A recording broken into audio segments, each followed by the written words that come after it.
শহরের সমস্ত রুফটপ রেস্তোরাঁ বন্ধ। বড়বাজারের ভয়াবহ অগ্নিকাণ্ডের পর বড় নির্দেশ কলকাতা পুরসভার।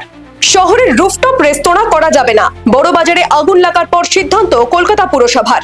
মেয়র ফিরহাদ হাকিম জানিয়েছেন, রাজ্য সরকার যে কমিটি গঠন করেছে তাদের চূড়ান্ত সিদ্ধান্ত না আসা পর্যন্ত পুরোপুরি বন্ধ থাকবে যাবতীয় রুফটপ রেস্তোরাঁ। সেগুলো খুলে ফেলতে হবে, সেগুলোকে খুলে ফেলতে হবে। না, সিদ্ধান্ত হয় না, রুফটপ হবে সেটা দেখা যাবে। আমাদের এত এক্ষুনি তো কোনো সমস্যা আসেনি যে করব, কিন্তু ছাদ সবার অকুপাই করা, ছাদ হচ্ছে সবার। তার মানে ছাদে যদি একটা ধরুন বিপদ হলো, সেদিন যেরকম ওই 15টা লোকও মারা যেত যদি না ছাদে উঠে যেত।